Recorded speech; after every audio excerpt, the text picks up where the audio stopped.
మహానగరంలో విపరీతంగా single use plastic use చేస్తూ ఉన్నారు. ఈరోజు సింగిల్ యూజ్ ప్లాస్టిక్ వల్ల అనర్థాలు, అలాగే ప్రజల యొక్క అవేర్నెస్ కోసం కన్జ్యూమర్ ప్రొటెక్షన్ కౌన్సిల్ మెంబర్ కొరపో శ్రీనివాస్ గారు ఉన్నారు. వారిని అడిగి అసలు ఈ సింగిల్ యూజ్ని ఎలా వాడకూడదు, అసలు ఎందుకు అనే విషయాలు తెలియజేసుకునే ప్రయత్నం చేద్దాం. సార్ నమస్తే. నమస్తే అండి. ఈ సింగిల్ యూజ్ ప్లాస్టిక్ అనేది మన ఆగస్టు 12, 2021 కేంద్ర ప్రభుత్వం అసలు ఒక్కసారి వాడి పడేసే క్యారీ బ్యాగులు తయారీ మొత్తం కూడా నిషేధించింది.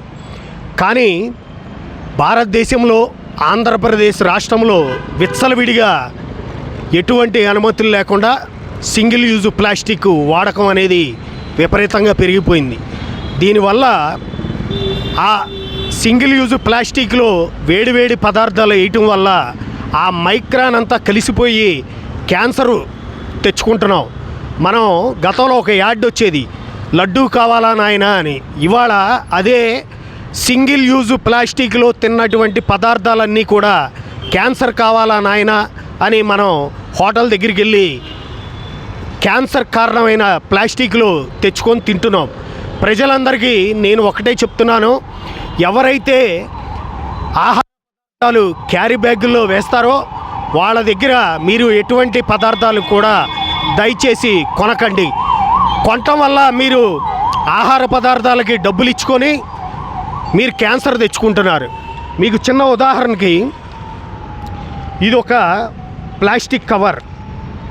వీడు తయారు చేసి అన్ని అనుమతులు ఉన్నాయని చెప్పి హోటల్ వాళ్ళకి వేస్తున్నారు. కానీ ఇది ఎటువంటి అనుమతి లేని అక్రమంగా తయారు చేసినటువంటి ప్లాస్టిక్ ఇది. ఇప్పుడే మేము దీని మీద ఉన్నటువంటి స్కానర్ కొట్టి చూసాం, ఓపెన్ అవ్వట్లేదు.